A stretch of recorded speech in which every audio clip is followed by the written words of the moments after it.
My name is David Daniel Ball, and these are the headlines for Friday, the 15th of October, 2010. And in today's tune, we ask the question, where is Muhammad? A non sequitur. Nowhere in that picture. Bible quote, do not conform any longer to the pattern of this world, but be transformed by the renewing of your mind. Then you will be able to test and approve of what God's will is, his good, pleasing, and perfect will. Romans 12:2. And in headlines from Fox, officials are concerned over recent intelligence indicating that the Pakistani Taliban, which orchestrated the failed Times Square bombing involving Faiz al-Shahzad, may have placed another operative inside the US, sources tell Fox. The UN's top panel of climate scientists agreed on Thursday to change its practices in response to errors in a 2007 report. But Chairman Rajendra Pachauri dismissed suggestions he should step down. At an October 11th to 14th meeting in Busan, South Korea, the 130-nation panel agreed to tighten fact-checking in reports that help guide the world's climate and energy policies and to set up a task force to decide on wider reforms by mid-2011. Change and improvement are vital to the IPCC, Pachauri told the telephone news conference by the Intergovernmental Panel on Climate Change, which shared the 2007 Nobel Peace Prize with former U.S. Vice President Al Gore. Multi-state lawsuit against the health care law will go forward after a federal judge in Florida rejects the Obama administration's request to dismiss the case. Earthlings are not prepared for contact from space, say Director of the United Nations Office for Outer Space Affairs during a meeting on the peaceful use of outer space.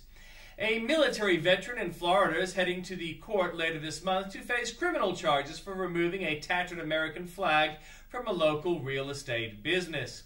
And in breaking news from news.com.au, a private funeral service was held in the western Swiss lakeside town of Montreux overnight for legendary Australian opera singer Dame Joan Sutherland. Nearly 25 years after Tom Cruise played iconic hero Maverick in the action film Top Gun, Paramount Pictures is reportedly in discussions to revive the 80s cult classic. An Auditor General's report into the federal government's bungled $2.4 billion home insulation program will be released later today. Police have charged 2 more people with the murder of a man shot in the head in Sydney's southwest on Tuesday night. Black Saturday heroes who led the 200 people to safety in a car convoy out of fire-devastated Marysville are among 8 police officers to receive Victoria's police highest honour. From New South Wales and the ACT, the protests against the proposed Murray-Darling water cuts took a bizarre twist, with one angry farmer throwing a fake horse head. Contaminated soil at Sydney's Barangaroo development could be treated on site, with developer Lend-Lease applying to test it. The state's alternative government has some alternative ideas for alleviating the power price crisis. The man allegedly enlisted to kill Michael McGurk was instructed to follow him to the ski fields. From Queensland, dripping with blood from a massive blow to the head, a 60-year-old man has tackled a bandit armed with 2 hammers who broke into his house and stole wine from his fridge.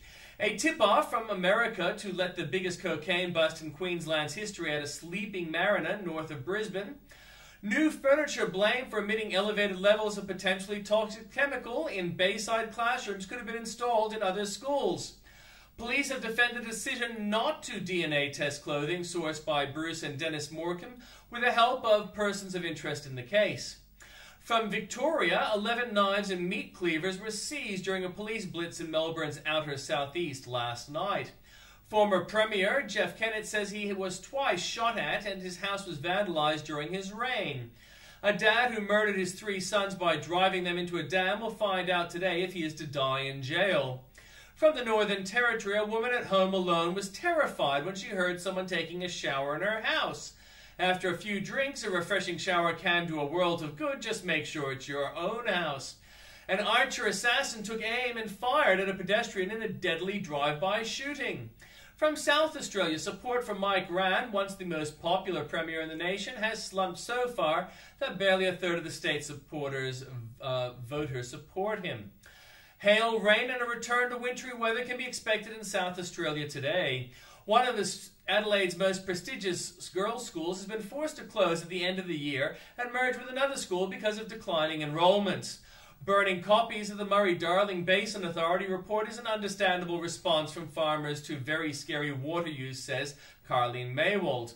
From Western Australia, a Kimberley Aboriginal community has been threatened with closure in the wake of an exodus prompted by alcohol bans and a child sex scandal.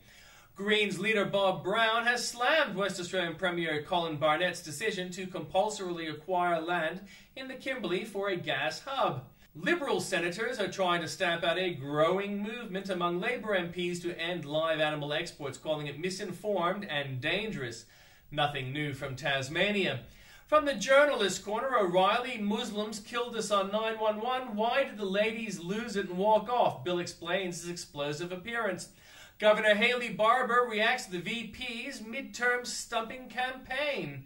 Florida Attorney General Bill McCollum on the future of his fight against Obamacare. And in comments, charged soldiers deserve support, says Piers Ackerman. And in my comment to it, our troops deserve our full support and not to be used as pawns of the ALP trying to change policy without making a decision. More for you there at the link. From Martin Seif, what Obama could learn about leadership from Chile's President Piñera. I am no threat to democracy, says Karl Rove. Program improved from Tim Blair. Chips on a stick plus bacon crime. These impressive snacks were on sale last weekend at Bathurst. Charles finds his level. Charles Insane Johnson, the voice of the lunatic fringe left in America, finds his level with a typically whiny piece about hate-fueled internet extremists for the anti-Semitic, anti-American Guardian newspaper, the Bloggers of Hate. Volkswagen Rabbit.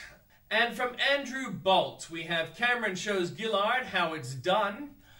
British Prime Minister David Cameron, unlike Julia Gillard, isn't letting himself be cowed into inactivity by leading a minority government. First, the big spending cuts. Murdoch on anti-Semitism and weak Obama. Rupert Murdoch warns of the rise of anti-Semitism, especially with increased Muslim immigration, and whacks a weak Obama. Two whites don't make one uni.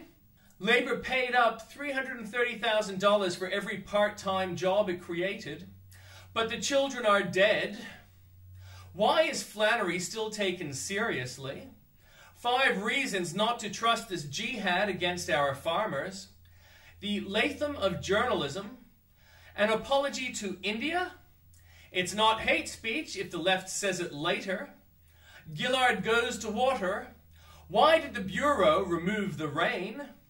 Another Gillard reform flounders. And Jeff Kennett shot at. More for you there at the link.